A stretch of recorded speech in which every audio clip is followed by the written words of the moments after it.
प्रहार दिव्यांग क्रांती संस्था यांच्या वतीने दिव्यांग जागतिक दिन साजरा।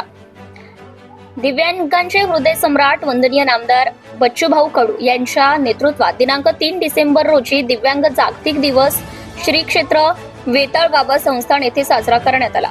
कार्यक्रमामध्ये प्रमुख पाहुणे म्हणून लाभलेले प्रहार जनशक्ती पक्ष जिल्हा प्रमुख कुलदीप वसू, प्रहार जनशक्ती पक्ष शेतकरी आघाडी जिल्हा प्रमुख जीवन खवले, रामदासजी होपड, पंचायत समिती अकोट गटविकास अधिकारी मदनसिंग बहुरे साहेब, आगार व्यवस्थापक अधिकारी अकोट अरविंद पिसोडे साहेब, नरेंद्र पाटील, सुगत भटकर, गणेश महामगे, नायब तहसीलदार थेटे साहेब, पत्रकार पूर्णाचे खोडके, नितीन खंडार, प्रहार दिव्यांग क्रांती संघटना अकोला महिला जिल्हाध्यक्ष संध्याताई ताथोड, मंगलाताई फुंडकर, मीनाताई होपड मॅडम, प्रहार दिव्यांग क्रांती संस्था अकोट तालुका अध्यक्ष दिनेश जवळकार, उपाध्यक्ष पंकज पाखरे, उमा खंडार, दीपाली रेवसकार, सुशील बागोकार उपस्थित होते।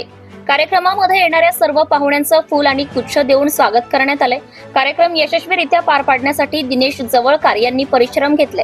यावेळी सर्व अपंग व दिव्यांग बांधव उपस्थित होते। सत्यशोधक न्यूज चॅनल साठी अकोला जिल्हा संपादक विशाल Gavai. Subscribe now and press the bell icon. Never miss an update.